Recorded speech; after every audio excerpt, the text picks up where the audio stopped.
بلوچستان کی 28,000 tube wells solar پر منتقل کرنے کا معاہدہ 3 ماہ کا ٹاسک دے دیا گیا۔ وزیر اعظم نے صوبے کی ترقی کے لیے ہر ممکن تعاون کی یقین دہانی کرا دی۔ اسلام آباد ہائی کورٹ نے جسٹس طارق جہانگیری کے خلاف مہم پر توہین عدالت کے نوٹس جاری کر دیے۔ پیمرا اور پی ٹی اے سے بھی جواب طلب، سماعت گرمیوں کی چھٹیوں کے بعد ہوگی۔ وفاقی وزارت داخلہ کا محرم کے جلوسوں اور مجالس میں ڈرون کے استعمال پر پابندی لگانے کا فیصلہ۔ انٹرنیٹ اور موبائل سروس کی بندش کا فیصلہ سیکیورٹی اداروں کی مشاورت سے ہوگا۔ ایکس پر پابندی ملکی سلامتی کی خاطر حساس اداروں کی رپورٹ پر لگائی گئی۔ پابندی سے پہلے تمام قانونی تقاضے پورے کیے گئے۔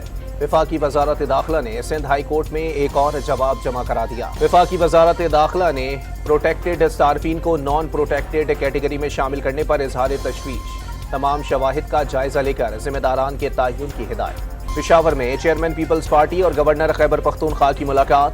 فیصل کریم گنڈی نے بلاول بھٹو کو روایتی تحائف پیش کیے۔ سیاسی صورتحال پر غور۔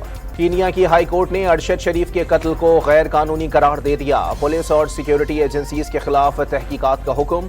ورثا کو 1 کروڑ شلنگ ادا کرنے کی ہدایت۔ اور کراچی میں بالآخر مونسون کی پہلی بارش برس پڑی۔ ناظم آباد، گلشن اقبال، گلشن معمار، بحریہ ٹاؤن سمیت مختلف علاقوں میں بادل برسنے سے موسم قدرے بہتر ہو گیا۔